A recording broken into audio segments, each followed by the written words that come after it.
Hello everyone, EDM series की इस 6th video में आपका स्वागत है। आई होप आप लोगों को पिछली 5 वीडियोस से ईडीएम्स को याद रखने में थोड़ी हेल्प मिली होगी। पिछली 5 वीडियोस में 250 ईडीएम्स मैं पूरी कर चुका हूं और आज की इस वीडियो के बाद आपकी 300 ईडीएम्स कंप्लीट हो जाएंगी और आने वाले 7-8 दिन में मैं इस ईडीएम सीरीज़ को कंप्लीट कर दूंगा। उसके बाद आप लोग ही बता देना कि वोकैब का कौन सा पार्ट स्टार्ट करना है। गाइस, मेरी कोशिश यही रहेगी कि 2023 वाले CGL, CPO और स्टेनोग्राफर वाले एग्ज़ाम तक आपकी ज़्यादा से ज़्यादा प्रैक्टिस मैं करा दूं, जिससे आप अपने एग्ज़ाम में इंग्लिश को लेकर कॉन्फिडेंट रहें। क्योंकि आप पूरे साल कितनी भी मेहनत कर लीजिए, एग्ज़ाम वाले दिन यदि आपके अंदर कॉन्फिडेंस नहीं है तो आपकी पूरी मेहनत पर पानी फिर सकता है। इसलिए बुक्स वगैरह ज़्यादा ना पढ़ें। जिस बुक से भी आप पढ़ रहे हैं, यदि आपको लग रहा है कि वह सफिशेंट है तो फिर बार बार आप उसे ही रिवाइज़ कीजिए और क्वेश्चंस की प्रैक्टिस करते रहिए। ये प्रैक्टिस आपके एग्ज़ाम वाले दिन ही काम आएगी, जो आपके कॉन्फिडेंस को बिल्डअप करेगी। तो चलिए शुरू करते हैं आज की ये वीडियो।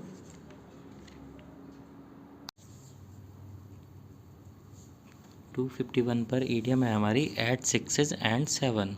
इसमें देखिए आपको 2 वर्ड मिल रहे होंगे, 6 एंड 7, यानी कि 6 और 7। ठीक है, तो इसको आप ऐसे याद करिए कि एट 6 एंड 7 यानी घर का सामान 6-7 जगह फेंक देना। अब जो हम 6-7 जगह फेंक देंगे तो वो क्या हो जाएगा, इन डिसऑर्डर, अस्त व्यस्त मैनर में, इधर उधर पड़ा होना। ठीक है, उसके बाद 252 आती है हमारी लूज़ हेड। हेड को आपको दिमाग से इसको याद रखिए कि किसी का दिमाग ख़राब हो जाना। लूज़ हेड, अपना दिमाग खो देना, यानी पैनिक कर जाना, यानी घबराना। ठीक है, उसके बाद आता है टेक टू टास्क। अब देखिए, टास्क का जो मीनिंग होता है वो होता है कोई काम या कोई कार्य। ठीक है, किसी को टास्क पर लाने का मतलब क्या होता है, उसको कोई काम सौंपना। अब आपने देखा होगा कि आज के टाइम में कुछ लोग इतने आलसी होते हैं कि उनको अगर हमने कोई काम दे दिया तो वो इसको भी एक तरह से ये सोचते हैं कि मुझे इन्होंने पनिश कर दिया, सज़ा दे दिया, मुझको डांट दिया। काम देने को भी वो डांटना समझते हैं। ठीक है, उसके बाद आता है sit in the judgement. Sit in judgement, इसमें आपने इसको आप ऐसे देखिए कि ये जो इंग्लिश मीनिंग है, मैं आपको पहले हिंदी बता देता हूँ कि गांव में, मोहल्ले में कुछ औरतें हर जगह ऐसी होती हैं कि वो अपने आप में जज होती हैं, कि गांव में हो या शहर में कहीं भी खड़े होकर किसी को भी कुछ भी बोल देती हैं, अरे ये तो ऐसा है, ये तो वैसा है, ये है वो है, कुछ भी ऐसे बोल के एक जजमेंट पास कर देती हैं। जबकि उनके पास ऐसी कोई अथॉरिटी नहीं होती है कि वो ये सब काम करें, वो फिर भी कर देती हैं। ठीक है, तो वही इसका मीनिंग है, बिना अधिकार के निर्णय देना या टिप्पणी करना। ठीक है, उसके बाद आता है ये लीव इन द लर्च। ये रिपीटेड है, पहले भी मैं बता चुका हूँ कि लर्च का मीनिंग होता है कि जब कोई पानी का जहाज़ या बोट पलटती है तो उस समय जो सिचुएशन क्रिएट होती है उसको बोलते हैं लर्च। अब आप और आपका फ्रेंड उस जहाज़ में है और जहाज़ पलट रहा है, तो आपके पास एक बोट है, तो आप उस बोट को लेकर के वहाँ से निकल गए, जहाज़ में से कूद कर। ठीक है, और आपने अपने दोस्त को जहाज़ में ही छोड़ दिया। तो आपने क्या किया, अपने दोस्त का मुसीबत में साथ छोड़ दिया। ठीक है, उसके बाद आता है क्राई ओवर स्पिल्ड मिल्क। ये आपने हिंदी में एक इडियम पढ़ा होगा कि तब पछताए होत क्या जब चिड़िया चुग गई खेत। ये वही है कि अब क्राई ओवर स्पिल्ड मिल्क का, कि व्यर्थ में पछताना, कि जो हुआ सो हुआ, अब चिल्लाने से कोई फ़ायदा नहीं होने वाला है। ठीक है, उसके बाद आता है बैड ब्लड। बैड ब्लड को आप अगर इसका मीनिंग देखें तो बैड का मतलब गंदा होता है या ख़राब होता है, ब्लड खून होता है। तो गंदा खून मतलब दोनों में कब होगा, जब दोनों के संबंध खराब हो गए होंगे, यानी दुश्मनी हो गई होगी। ठीक है, उसके बाद इवनिंग ऑफ लाइफ। अब इसमें देखिए, जैसे इवनिंग ऑफ डे होता है तो उसको तो शाम बोलते हैं, जो दिन की जो इवनिंग होती है। वैसे ही लाइफ की इवनिंग कब होती है, जब हमारी लास्ट स्टेज चल रही हो, यानी बुढ़ापा हो। ठीक है, उसके बाद स्ट्रेन एवरी नर्व। इसमें जो स्ट्रेन वर्ड है ये होता है स्ट्रेस डालना, किसी चीज़ पर बहुत ज़्यादा जोर डालना। और नर्व होता है हमारी जो नसें होती हैं बॉडी में, मसल्स होती हैं। ठीक है, तो स्ट्रेन एवरी नर्व, अपनी हर नस पर जोर डाल देना क्या होता है, यानी बहुत ज़्यादा कठिन परिश्रम करना, वर्क वेरी हार्ड। ठीक है, उसके बाद आता है कैरेट एंड स्टिक। ये कैरेट होता है गाजर, और स्टिक जो डंडी होती है ना, जो स्टिक जिससे पिटाई होती थी बचपन में स्कूल में, बस स्टिक आप वो याद रखिए कि जैसे कोई टीचर है वो अपने बच्चों के लिए यही पॉलिसी रखती है कि अगर वो अपना होमवर्क करके लाएगा तो उसको कैरेट देगी, और नहीं लाएगा तो उसको स्टिक देगी।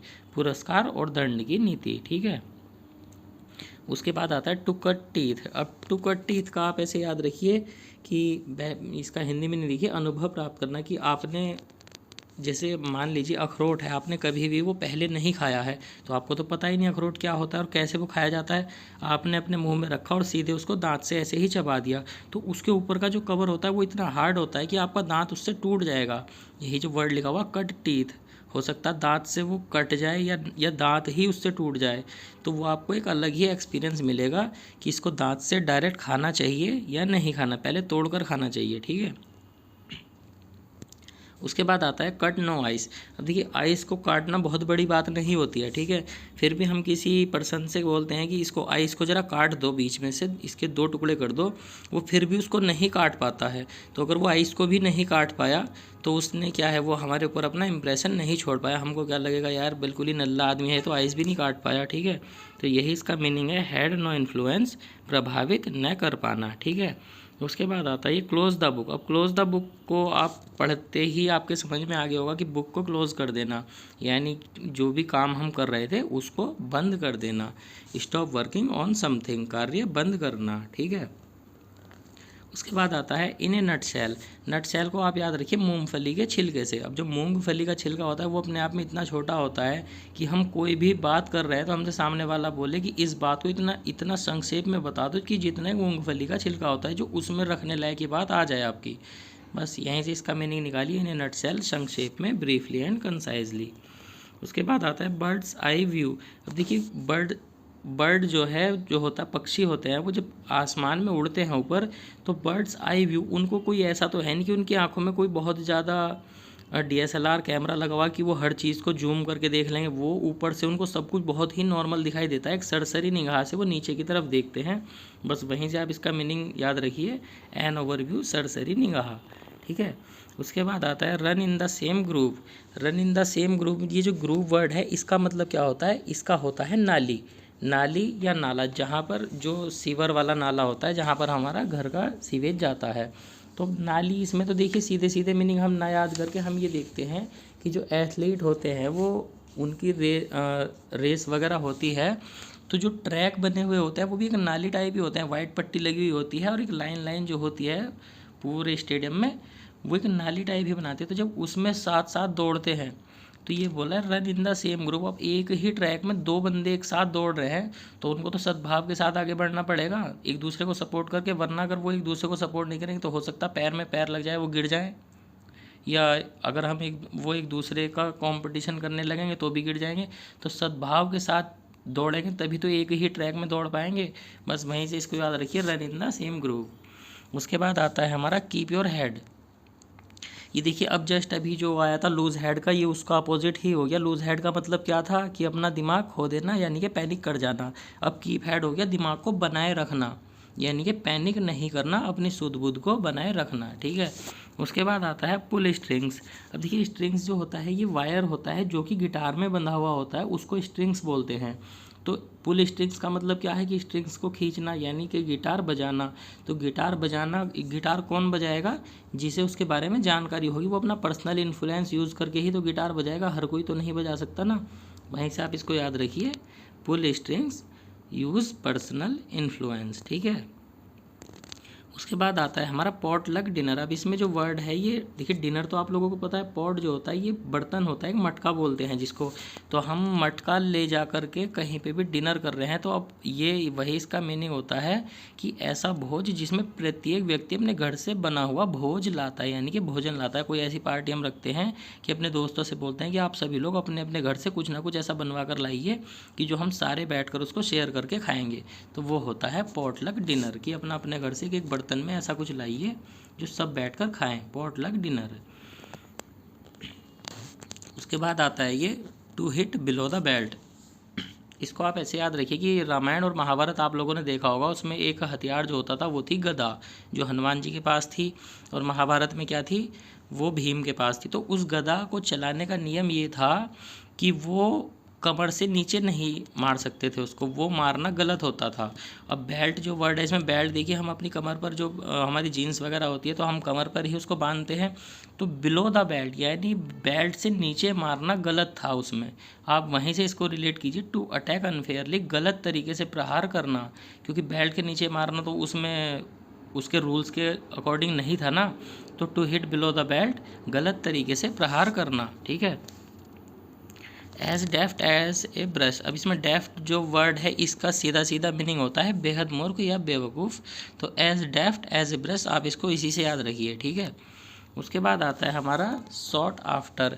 ये जो सॉट वर्ड है ये थर्ड फॉर्म बनी हुई है सीख की, जो SEE होता है, और सीख का मीनिंग क्या होता है हिंदी में, किसी चीज़ को पा लेने की इच्छा रखना, सीख है ना, मांग करना किसी चीज़ की या उसको पा लेने की इच्छा रखना। तो सॉट आफ्टर बस वही है ये कि wanted by many people because it is of good quality और डिफ़िकल्ट टू फाइंड, क्योंकि जो ऐसा व्यक्ति है जिसकी बहुत ज़्यादा उसमें गुड क्वालिटी है और डिफ़िकल्ट टू फाइंड, कि ऐसा बाद में मिलेगा नहीं, तो हर कोई उसको चाहता होगा, हर कोई उसको पाने की इच्छा रखता होगा, बस वही ये वर्ड है सॉट आफ्टर, बहुत ज़्यादा लोकप्रिय होना। उसके बाद आता है ये build castle in the air. अब देखिए इसमें वर्ड है कैसल, कैसल का मीनिंग होता है महल, और build castle in the air यानी हवा में महल बनाना। तो इसका मतलब क्या है, हवा में महल थोड़ी ना बन जाएगा, ये क्या होगा, ख्याली पुलाव पकाना, ठीक है, डे ड्रीमिंग। उसके बाद आता है on the spur of the moment. इसका मीनिंग क्या होता है, to act suddenly without planning, यानी कि एक ही मोमेंट में कुछ भी कर देना, ठीक है, तत्काल कोई भी काम कर देना। उसके बाद आता है to have something up one sleeve. अब देखिए ये मैंने पहले भी बताया था कि स्लीव में कुछ भी ऐसा रखना, जैसे स्कूल में बच्चे जाते हैं तो वो हाथ वगैरह में तो चीटिंग रख के लेकर जाएंगे नहीं, तो अपनी स्लीव में रख के ले जाते हैं, क्योंकि जो टीचर होते हैं वो अक्सर उनके हाथ या उनकी पॉकेट वगैरह ही चेक करते हैं, और वो स्लीव में रख के ले जाएंगे तो वहाँ तक कोई ध्यान देता नहीं है। तो स्लीव के अंदर कुछ ऐसा रखना जिससे हमें लगता है कि हाँ यार ये कोई गुप्त योजना है इसके पास कोई सीक्रेट प्लान है। तो to have something up one sleeve, sleeve में कुछ ऐसा रखना, तो ये क्या होगा, उसका सीक्रेट प्लान होगा, गुप्त योजना, मान लीजिए चीटिंग करने की ही हो चाहे। उसके बाद आता है to be in a fix. अब फिक्स को आप फिक्सिंग से याद करिए, जो मैचेस वगैरह में लगती है फिक्सिंग होती है, तो उसमें क्या होता है कि फिक्सिंग को हिंदी में बोलते हैं सट्टा। अब सट्टे में कोई व्यक्ति अगर फंस चुका है तो वो अपने आप को कुछ टाइम बाद पाएगा कि जब उसका पैसा वैसा सब इतना ज़्यादा खर्च हो गया तो वो बहुत ही मुसीबत में आ जाएगा। तो to be in a fix, मुसीबत में होना, ठीक है। To explore every avenue. अब इसमें एवेन्यू जो वर्ड है इसका मीनिंग होता है कि कोई एक ऐसा रास्ता जिसके दोनों ओर पेड़ खड़े हों और पूरे रास्ते पर एक छाया आ रही हो। तो और एक्सप्लोर का मतलब क्या होता है, ढूंढना। तो हर जगह जहाँ भी जाओ तो हम एक ऐसा रास्ता ढूंढने लगते हैं जाने के बाद जिस रास्ते पर छाया आ रही हो, ठीक है। तो छाया आने वाले रास्ते को ढूंढना यानी कि हर संभव तरीका जानना। टू ट्राई एवरी अपॉर्चुनिटी, कहीं भी जहाँ भी मिले वहीं ट्राई करो, उसको ढूंढो। उसके बाद आता है to at one's back and call. अब देखिए बैक BECK वाला है, ना कि BACK वाला है, और इस बैक का मतलब होता है इशारा, जो हम गेस्चर करते हैं, इशारा करके किसी को बुलाते हैं, और कॉल का मतलब आपको पता है ये बुलाना ही होता है। अब किसी ने इशारा किया और उसको अपनी तरफ बुलाया सामने वाले पर्सन को, और वो आ गया, तो आप उसको क्या बोलोगे, अरे यार ये तो इशारों पर नाचता है, इसके एकदम ही बुलाने से आ गया। तो इशारों पर नाचने वाला बस वही होता है, at one's back and call. उसके बाद आता है बाय फेयर और फाउल मीन्स। अब देखिए इसमें एक वर्ड है फेयर जो कि होता है साफ़ सुथरा या ईमानदारी भरा, और फाउल होता है वही जो पहले भी मैंने आपको मैच वगैरह में बताया था कि हमें जो काम करना है वो हम या तो सही तरीके से करें या गलत तरीके से करें, बट हमें वो काम करना ही है। बाय फेयर और फाउल मीन्स इसका एक इडियम और आता है बाय हुक और बाय क्रूक, किसी भी तरह से उस काम को करना ही है।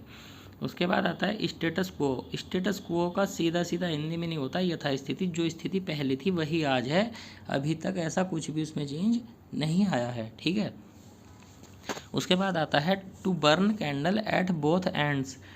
तो ये होगा, देखिए अब कोई भी मोमबत्ती है, कैंडल जो है हम उसे दोनों तरफ से जला दें तो वो तो बहुत जल्दी जल्दी पिघल जाएगी। अगर हम एक तरफ से जलाते हैं तो थोड़ी देर तो वो रोशनी रखती है क्योंकि धीरे धीरे जलती है। अब दोनों ही तरफ से जला दिया तो वो तो बहुत जल्दी ख़त्म हो जाएगी। बस आप उस मोमबत्ती को अपनी सैलरी से रिलेट कर लीजिए कि सैलरी को हम दोनों तरफ से बुरी तरह से खर्चा करने में लगे हुए हैं, तो वो बहुत जल्दी ख़त्म हो जाएगी, क्योंकि एक तो जो नॉर्मल खर्चा है वो तो होना ही है, फिर और भी उसके अलावा भी ओवर खर्च हम करने लगें तो बहुत जल्दी वो ख़त्म हो जाएगी। तो वही इसका मीनिंग है, spend without any worry, to be extravagant, या पानी की तरह पैसे बहाना। उसके बाद आता है टू हिट द जैकपॉट। अब जैकपॉट का हिंदी में मीनिंग होता है खजाना। अब खजाने से टकरा जाना, हिट द जैकपॉट, खजाने से टकरा जाना, यानी किसी भी खजाने में अचानक से कोई खजाना उसको मिल जाना। तो हिंदी मीनिंग क्या होगा, किस्मत का तारा चमक उठना, या टू मेक मनी क्विकली। उसके बाद आता है टू ब्रिंग टू लाइट। अब इसका तो सीधा सीधा मीनिंग है प्रकाश में लाना। अब किसी भी चीज़ को प्रकाश में लाना क्या होता है, उसको उजागर करना, रिवील करना। उसके बाद आता है एट द 11th आवर। ये मैंने पहले ही बताया था आपको कि घड़ी में 12 घंटे होते हैं, केवल 12 नंबर होते हैं, जिसमें 11 नंबर सेकंड लास्ट होता है, वो भी ऑलमोस्ट लास्ट ही होता है। तो बस यही इसका मीनिंग है, at the last possible moment, अपने अंतिम समय पर, ठीक है। उसके बाद आता है गो स्कॉट फ्री। स्कॉट जो वर्ड होता है ये टैक्स के लिए यूज़ होता है, और टैक्स को आजकल के लोग अपने लिए एक सज़ा मानते हैं कि यार हम इतना कमाते हैं और गवर्नमेंट हमारे ऊपर टैक्स लगा देती है। अब गो स्कॉट फ्री यानी टैक्स फ्री होकर के बच निकलना कहीं से, तो बिना सज़ा के बच निकलना, क्योंकि टैक्स को लोग सज़ा मानते हैं। और गो स्कॉट फ्री, अगर हम टैक्स से बचकर निकल गए तो हम समझ लीजिए सज़ा से बचकर निकल गए। टू शेड क्रोकोडाइल टीयर्स, ये तो सीधा सीधा आपने पढ़ा होगा, मगरमच्छ के आंसू। ये होता है कि झूठे आंसू बहाना, घड़ियाली आंसू बहाना, ठीक है। उसके बाद आता है to look down one's nose, किसी को देखकर अपनी नाक चढ़ा लेना, है ना। To look down one's nose. और नाक हम कब चढ़ाते हैं, जब हम उस सामने वाले बंदे से घृणा करते हैं या उसका तिरस्कार करते हैं, तो उसको देखकर नाक चढ़ा लेते हैं। To miss the bus. Miss the bus क्या होता है कि जैसे कोई बस है और हमने वो मिस कर दी है, तो इसका मीनिंग हम क्या सोच सकते हैं कि बस को मिस करना भी हमारे लिए एक मौका गंवा देना ही होता है ना, कि अपॉर्चुनिटी हमने गंवा दी, तो मौका गंवा देना। To miss the bus, to miss an opportunity, ठीक है।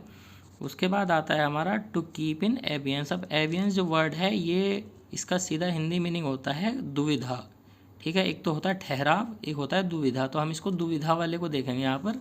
तो टू कीप इन एबियंस, एबियंस तो किसी चीज़ को दुविधा में रखना, दुविधा क्या, संदेह में रखना, in a state of suspension, ठीक है। उसके बाद आता है to call spade a spade, यानी कि स्पेड को स्पेड बोल देना। और स्पेड क्या होता है, कुदाल या फावड़ा, जिससे किसान लोग मिट्टी खोदने का काम करते हैं, वो फावड़ा जो होता है उसको बोलते हैं स्पेड। अब हम स्पेड को स्पेड ही बोल दें तो ये क्या होगा कि जो हमारे सामने जैसा है उसको वैसा ही बोल दिया, हमने कोई बटरबाजी उसमें नहीं करी है। टू बी फ्रैंक, स्पष्ट बोल देना। उसके बाद आता है to draw a blank. Draw a blank का मतलब ब्लैंक तो वही होता है फिल इन द ब्लैंक्स, बिल्कुल खाली। तो ड्रॉ ए ब्लैंक यानी कि बिल्कुल खाली रह जाना, ब्लैंक हो जाना। तो जब ब्लैंक है तो क्या होगा, असफल तो होगा ही, फाइंड नो फेवर। उसके बाद आता है बर्ड्स ऑफ सेम फैदर। अब फैदर क्या होता है, पंख होता है, और सेम फैदर एक ही जैसे पंखों वाले पक्षी। अब जब एक ही जैसे पंखों वाले पक्षी होंगे तो उनका क्या होगा, एक जैसे होंगे तो उनका कैरेक्टर भी सेम होगा, एक ही ऊंचाई पर वो लोग उड़ते होंगे, एक ही तरह से खाते होंगे। तो वही इसका इंग्लिश मीनिंग क्या है, पर्सन्स ऑफ सेम कैरेक्टर, एक ही कैरेक्टर के लोग, एक ही थाली के चट्टे बट्टे, ठीक है। उसके बाद आता है टेक एक्सेप्शन। एक्सेप्शन का हिंदी मीनिंग होता है अपवाद। अब हम किसी चीज़ पर अपवाद उठा रहे हैं कि नहीं यार ये ऐसे है तो ये ऐसे भी तो हो सकता है, तो क्या होगा, टू ऑब्जेक्ट ओवर समथिंग, किसी चीज़ पर आपत्ति जताना, कि जो आप बता रहे हो तो इसमें एक एक्सेप्शन ये भी तो हो सकता है, आपत्ति ही तो जता रहे हो आप, ठीक है। उसके बाद आता है हमारा हाई हैंडेड। हाई हैंडेड क्या होगा, आप इसको सीधे सीधे पहले इसका मीनिंग देखिए। हाई का मतलब ऊंचा, और हैंड ऐसा व्यक्ति जिसका हाथ काफ़ी ऊपर तक हो। इसको आप पॉलिटिक्स से जोड़कर देखिए कि पॉलिटिक्स में जिसका हाथ काफ़ी ऊपर तक हो, उसकी अप्रोच बहुत ऊपर तक हो। Using authority in an unreasonable way या ओवर बेयरिंग, तो वो दूसरे लोगों पर फिर रौब झाड़ेगा अपना, तो वो क्या होगा, बंदा रौबदार होगा, क्योंकि उसका हाथ बहुत ऊपर तक है इसलिए वो रौबदार है। To fond of one's own voice. अब देखिए फॉन्ड का मतलब होता है शौकीन, जो हिंदी में वर्ड बोलते हैं शौकीन, तो अपनी ही आवाज़ का शौकीन होना। तो अपनी आवाज़ का शौकीन जो व्यक्ति होगा वो क्या होगा, अपनी ही आवाज़ को बार बार बोलता रहेगा, सामने वाले की नहीं सुनेगा, खुद का ही बोलता रहेगा कुछ ना कुछ। तो यही इसमें इंग्लिश मीनिंग में लिखा हुआ, to like talking without wanting to listen to other people, ठीक है, यानी स्वार्थी होना। अपनी अपनी तो उसने सारी बता दी, दूसरे वाले की वो सुन नहीं रहा है, ठीक है। उसके बाद आता है ए ड्रॉप इन ए बकेट। इसका हिंदी में एक ईडियम है, ऊँट के मुंह में जीरा। बस ये वही है, क्योंकि बकेट में तो बहुत ज़्यादा पानी आ जाता है, अब उसमें एक ड्रॉप पड़ी हुई है तो वो दिखेगी थोड़ी ही ना। तो ड्रॉप इन ए बकेट, बहुत कम मात्रा में, ए वेरी इनसिग्निफिकेंट अमाउंट। उसके बाद आता है put the shutters. Put the shutters क्या होता है, देखिए कोई भी दुकान है, अब हमने उसका शटर गिरा दिया तभी तो, अब जब शटर गिरेगा तो इसका मतलब क्या है कि दुकान बंद हो गई। तो ये इसका बस वहीं से इसका मीनिंग निकालिए, गो आउट ऑफ बिजनेस। जो हमारा बिजनेस था, जो दुकान थी, उसको स्थायी रूप से बंद कर देना, शटर डाल करके उसको ताला लगा देना। उसके बाद आता है फॉल शॉर्ट। अब देखिए इसमें एक वर्ड है शॉर्ट। शॉर्ट का मतलब होता है छोटा और फॉल का मतलब क्या होता है, गिरना। एक तो बंदा छोटा था, ऊपर से गिर गया, तो वो हमारी उम्मीदों पर खरा नहीं उतरा। जो हम सोच रहे थे कि ये कुछ कर पाएगा, बट एक तो वैसे ही हाइट में शॉर्ट था, बहुत कम था, हमने सोचा फिर भी कुछ कर लेगा, और वो पीछे की तरफ गिर गया, तो वो हमारी उम्मीदों पर खरा नहीं उतरा। Fail to meet expectation. उसके बाद आता है हार्ट टू हार्ट टॉक। अब हार्ट टू हार्ट क्या होता है, दिल से दिल मिलाकर बात करना, यानी कि अपने अंदर की बिल्कुल सारी बातें बोल देना, दिल खोलकर बातें करना, ठीक है। उसके बाद आता है give the game away. Give the game away का मतलब क्या होता है कि गेम को अवे कर देना। कोई भी हमारे साथ कोई कुछ गेम खेल रहा है तो उसको अवे कर देना, यानी give out the secret unintentionally. कोई भी राज हमसे, जो राज हमारे सामने था, उसको उजागर कर देना, ठीक है। तो गाइज़ ये आज 300 इडियम्स मैंने पूरी कर दी हैं इस 6 वीडियो में।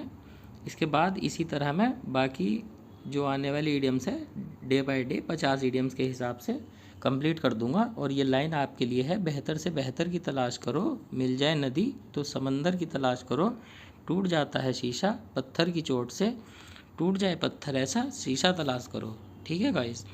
तो बाकी बातें आपसे कल करते हैं, तब तक के लिए धन्यवाद।